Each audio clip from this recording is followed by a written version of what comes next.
Ada lagi?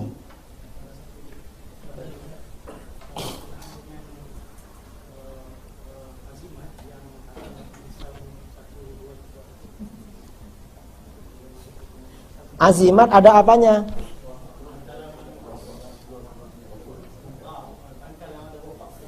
Ada wifik ya, tulisan-tulisan itu.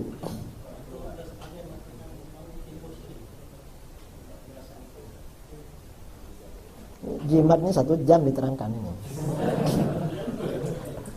Karena kalau diterangkan langsung bisa buat. Nah, apa?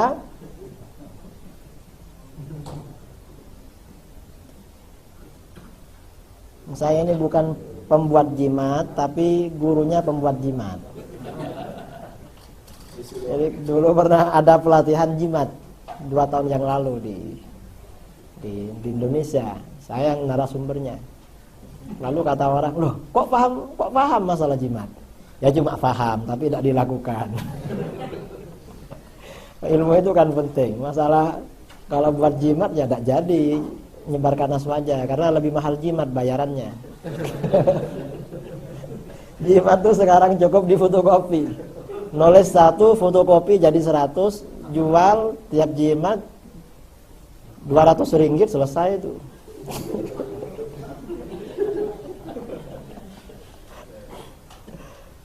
Nah, ini jimat ya. Jadi beberapa macam ikhtiar alternatif. Ada ruqyah. Ruqyah ini mantra, jampi-jampi, guna-guna atau jimat. Ada tamimah. Tamimah ini manik-manik yang dikalungkan pada kepala anak-anak untuk menolak penyakit ain. Kemudian para fuqaha menggunakan tamimah untuk kertas yang dituliskan ayat Al-Quran atau asma Allah. Tiwalah jimat pengasihan agar seorang wanita ngejar-ngejar seorang pria.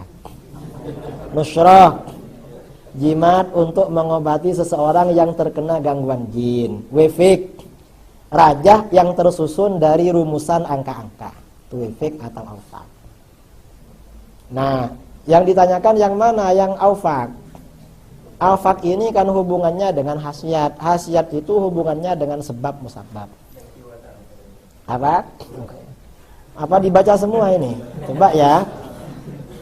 Nah, hukum ikhtiar alternatif. Nih, jadi menurut mazhab Hanafi ya, tamimah atau jimat yang isinya terdiri dari tulisan ayat-ayat Al-Quran atau asma Allah, hukumnya boleh digunakan.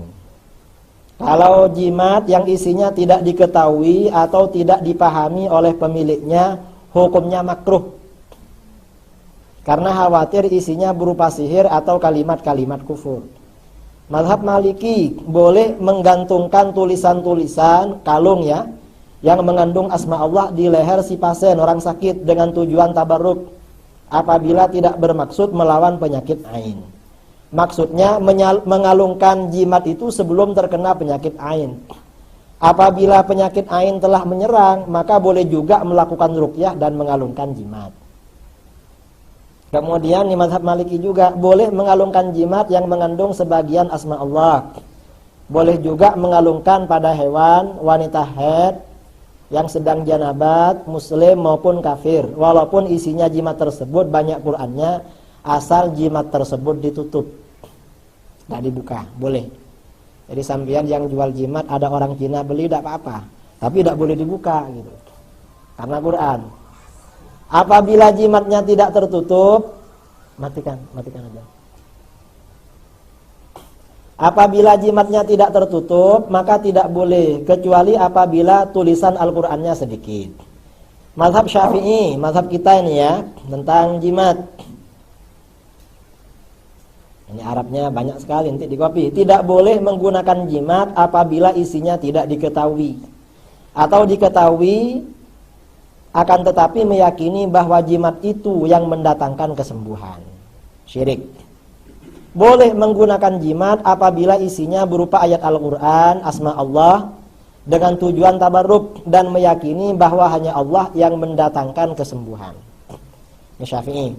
Hambali sama, boleh menggunakan jimat yang isinya berupa ayat Al-Quran, asma Allah, zikir atau doa dan dikalungkan kepada orang sakit, orang hamil dan sebagainya. Nah, dalil kebolehan ikhtiar alternatif hadis Sayyidina Jabir. Jadi naha Rasulullah SAW anir ruqah. Rasulullah melarang ruqyah. Ruqyah ini bisa mantra, jimat, jampi-jampi. Faja'a alu Amr bin Hazm ila Rasulullah SAW. Lalu keluarga Amr bin Hazm datang karena mereka keluarganya dukun semua. Tukang alternatif. Ya Rasulullah, innahu kanat indana ruqyah narqi biha minal aqrab wa innaka nahaita 'anir ruqa. Rasulullah, kita ini biasa pakai jimat atau mantra untuk menyembuhkan, jampi-jampi menyembuhkan dari sengatan kalajengking. Katanya tidak boleh. Fa'araduha alaih. Lalu ruqyahnya, mantra-mantranya diperlihatkan. Setelah diperlihatkan, kata beliau, ma'ara ba'san. Tidak apa-apa kalau seperti ini. Padahal ini dari jahiliyah. Man istata'a minkum ayyamfa'a akhah falyamfa'. Barang siapa di antara kamu yang bisa membantu temannya, ya bantulah. Itu kata Rasulullah. Ini juga dalilnya bid'ah hasanah. Atau dalilnya kita ini menerima tradisi sebelum Islam. Karena ruqyah ini dari jahiliyah, cuma karena tidak syirik dipakai. Karenanya sebagian jimat itu sebagian kan dari bintang Sulaiman, Nabi Sulaiman katanya di kitab-kitab jimat. Kemudian hadis Auf bin Malik ya. An Auf bin Malik al-Asja'i, kunna narqi fil jahiliyah. Kami melakukan ruqyah pada masa jahiliyah. Lalu kami berkata, ya Rasulullah, kaifa tara fi dzalik? Bagaimana menurutmu ruqyah ini? Lalu kata Rasulullah, i'ridu alayya ruqakum. Lihatkan ruqyah kamu kepadaku. La ba'sa birruqab ma lam yakun fihi syirkun. Ruqyah jimat tidak apa-apa selama tidak mengandung syirik. Kalau yang meruqyah ya, yang memantra-mantra itu non muslim, hukumnya bagaimana? Imam Al-Baihaqi dalam As-Sunan Al-Kubra meriwayatkan Imam Ar-Rabi, muridnya Asy-Syafi'i, berkata kepada Syafi'i, bolehkah kaum ahli kitab meruqyah seorang muslim? Imam Syafi'i menjawab, boleh. Apabila ruqyahnya diketahui dari kitab Allah dan zikir kepada Allah. Misalnya non muslim itu memang mengambil dari kitab samawinya dulu. Karena kadang non muslim lebih cepat sembuhnya daripada yang muslim. Jadi boleh ya, asalkan tahu penjelasannya. Dasarnya mana? Tadi itu. Dasarnya apa? Imam Syafi'i. Dasarnya Aisyah. Jadi wa mal hujjah fi dzalik? Apa dasarnya itu? Faqal ghairu hujjah, banyak. Wa amma riwayatu sahibina wa sahibik, kalau riwayat guru kita, fa inna Malikan akhbarana an Yahya bin Sa'id an Amrah binti Abdurrahman. Imam Malik menceritakan dari Yahya bin Sa'id dari Amrah bin anna Abu Bakar radhiyallahu an, Abu Bakar dakhala Aisyah, datang kepada putrinya Aisyah, wa hiya tashtaki, Aisyah sedang sakit demam, wa yahudiyatun tarqiha, ada seorang wanita Yahudi yang meruqyahnya. Ternyata oleh Abu Bakar dibiarkan. Aisyah ini muridnya Rasulullah, masa tidak tahu syirik? Faqal irqiha bi kitabillah, kata Abu Bakar, ya wis diruqyah asalkan pakai kitab Allah. Ini dasarnya. Lalu bagaimana ada hadis yang melarang ruqyah? Kata Imam Al-Baihaqi, Uqbah bin Amir radhiyallahu an yaqul, sami'tu Rasulullah sallallahu alaihi wasallam yaqul, man 'allaqa tamimatan fala atammallahu lah, wa man 'allaqa wada'atan fala wada'allahu lah. Rasulullah SAW bersabda, siapa yang mengalungkan jimat maka Allah tidak akan menyempurnakannya. Siapa yang mengalungkan kulit kerang maka Allah tidak akan menenangkannya, memberi ketenangan. Qala Syekh Al-Baihaqi berkata, wa hadza aidan yarji'u ma'nahu ila ma qala Abu Ubaid. Ini maksudnya seperti yang dikatakan Abu Ubaid dalam Gharibul Hadits ya. Wa qad yahtamil ay yakuna dzalik wa ma asbahuhu minan nahyi wal karahiyah fi man ta'allaqaha wa huwa yara tamamal afiyah wa zawal al illati minha ala ma kana ahlul jahiliyah yasna'un. Jadi yang dilarang dan makruh ini bagi orang yang mengalungkan jimat itu, dia meyakini bahwa kesembuhan dan hilangnya penyakit itu ya karena jimat itu. Itu yang tidak boleh. Wa amma man ta'allaqaha mutabarrikan. Adapun orang yang berkalung jimat mutabarrikan bizikrillah, karena bertabarruk dengan zikir Allah. Wa huwa ya'lam alla kashifa illallah, dan dia yakin yang menyembuhkan hanya Allah, wala dafi anhu siwa, dan yang menolak madarat hanya Allah, fala ba'sa biha. Itu tidak apa-apa. Nastar, belum selesai. Nah. Jimat dan ruqyah tadi kan tentang ruqyah. Kalau jimat bagaimana? Kata Imam Al-Baihaqi, wal qaul fima yukrahu minan nusrah wa fima la yukrah qal qaul fir ruqyah. Hukum tentang jimat dalam hal makruh dan tidaknya sama dengan ruqyah. Jimatnya mengandung syirik apa tidak? Nah, macam-macam jimat dari ulama salaf ya. Anak kecil agar tidak menangis pada waktu malam. Ini jimatnya. Nanti dibaca sendiri. Memudahkan keluarnya bayi waktu kelahiran. Ini jimatnya. Wanita gelisah karena sendirian di rumah. Ini jimatnya. Agar sembuh dari demam. Ini jimatnya ya. Ya pokoknya ini nanti di print, taruh di rumahnya jadi jimat ini. Kemudian khasiat nama-nama Ashabul Kahfi ya. Al-Mu'arrikh Ibnu Tulun dalam Dhahairul Qasar, qala Qadil Qudat Jamaluddin Abul Yuman Muhammad bin Abi Bakar Al-Maraghi Al-Madani, ya mayyaru mu'adda ahlil kahfi hum sab'atun ihfaz bi ghairi khulfi. Wahai orang yang menginginkan jumlah ahli kahfi, mereka ada 7, hafalkan.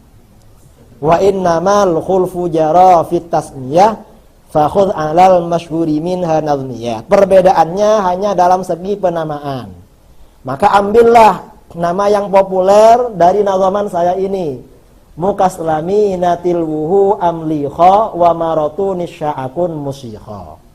Yang pertama mukaslamin, kedua amlikha, ketiga maratunis.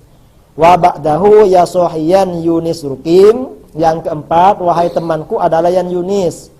Wasazamunis fatbiton wastaqim. Yang ke lima sazamunis. Wa ba'dahu dawanawanis fastami. Yang keenam dawanawanis kadza kakashfitit yalihi fattabi. Yang ketujuh kashfitit. Wa kalbuhum sya'asmuhu kitmiru.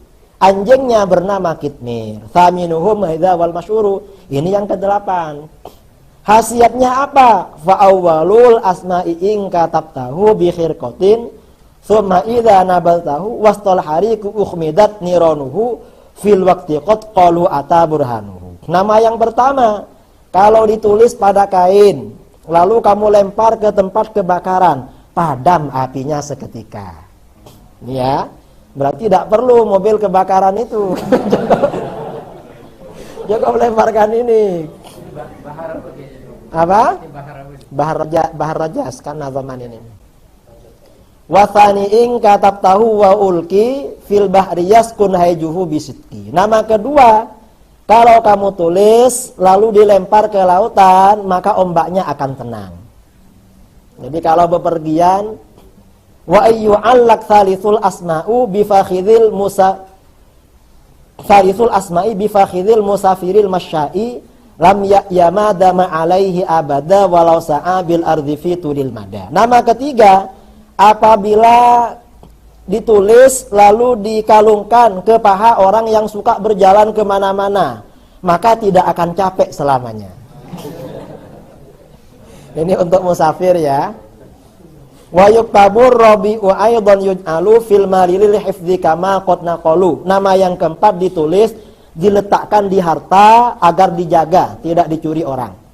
Ini jimatnya. Wa ulikal khamisu ba'da katbihi 'alal ladzi yuhammu wanfa'u bihi. Yang kelima ditulis lalu dikalungkan pada orang yang demam, sakit panas. Ya sahiwat al-sadisal ajsma'i hirzan ala dzil jaisy fil hajai. Nama yang keenam, ini jadikan jimat kepada tentara dalam peperangan agar menang perang.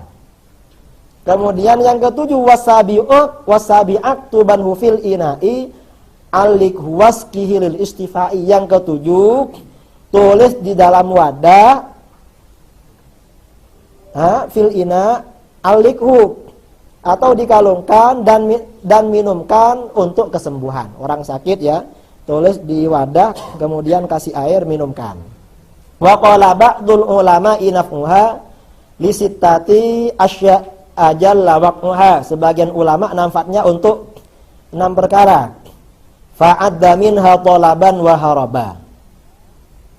Sebagian ulama menghitung untuk mencari apapun, wa haraba, dan untuk lari, walil hariki mithlu ma qad kataba, dan untuk kebakaran, walibuka ittifli aidan turqamu, juga untuk anak kecil yang menangis ya ditulis fil mahdi tahta ra'sihi wa tursamu. Jadi di bawah kepalanya ditulis kadzaka sudda'u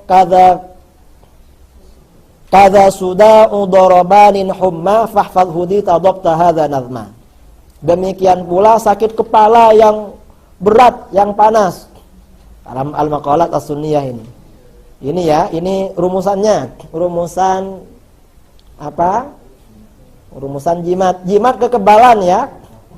Ini biar di senjata ada apa-apa. Ini jimatnya ditulis nanti ini. Hukum rajah. Kalau rajah wefik yang angka-angka itu bagaimana? Ibnu Hajar Al-Haytami ditanya, ma hukmu ilmil awfaq? Bagaimana hukumnya ilmu awfaq?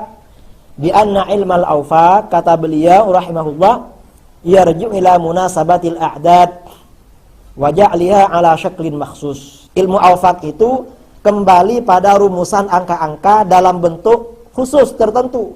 Wa hadza ka'ayyakuna bi syaklin min tis'i buyut. Ini seperti dalam bentuk dari 9 kotak. Mablagul adad min kulli jihatin 15. Jumlah hitungan dari semua penjuru 15. Wa huwa yanfa'u lil hawaij. Ini manfaat bagi orang yang punya hajat. Wa ikhrajil masjun, mengeluarkan orang yang dipenjara. Wa wat'il janin, melahirkan orang yang sedang ya keluarnya janin. Wa kulli ma huwa min hadzal makna, dan semua yang masuk dalam makna ini. Wa dhabitu, rumusannya ya ini, batada zahaja wa ahad.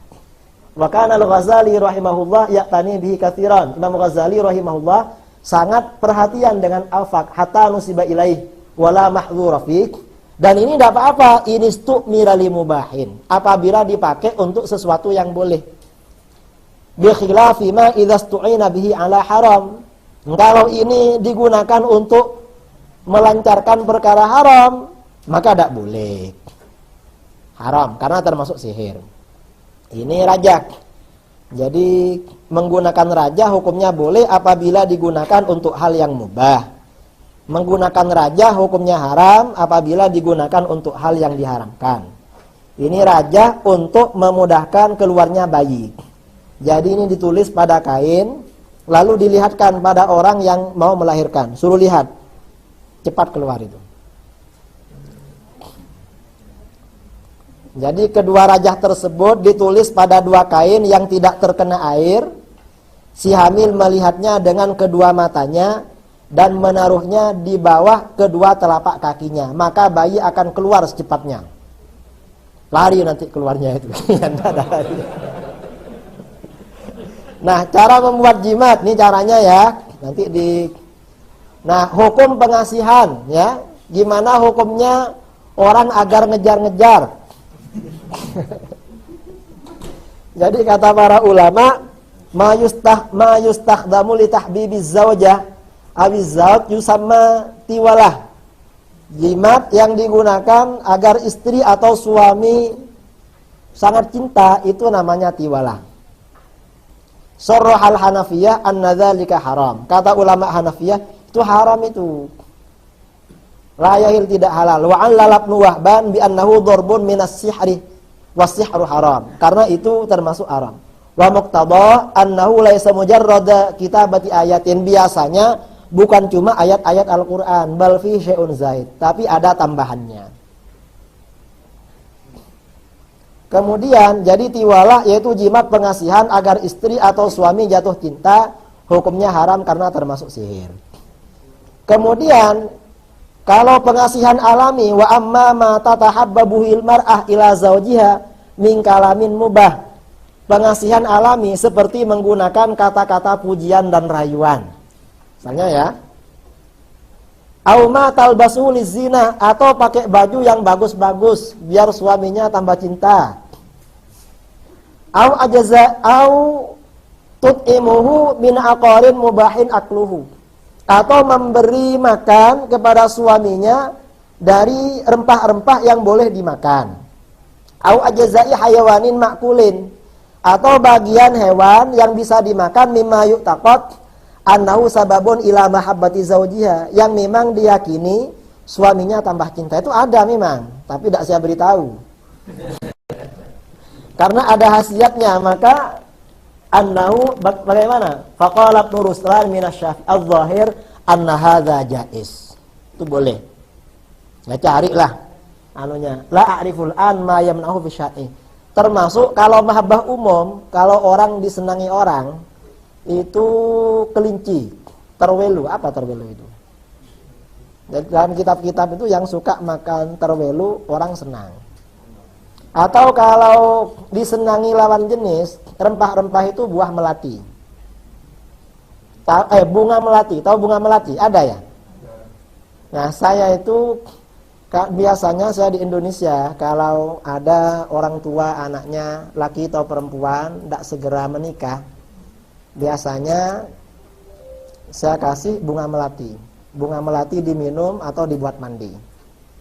Kalau bisa minum pakai teh, tapi kalau sudah kawin jangan minum itu, nanti dikejar perempuan. Itu ya. Apa? Ya enggak, itu khasiat, sama dengan kita sakit kepala minum bodrek, akhirnya sembuh. Ya Allah semua itu, cuma itu kan khasiat, itu juga dari Allah. Bang, apa? Oh, ya.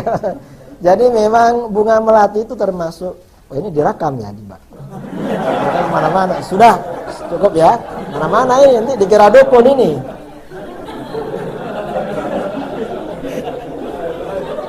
Saya kira ini sudah cukup ya, sudah lebih.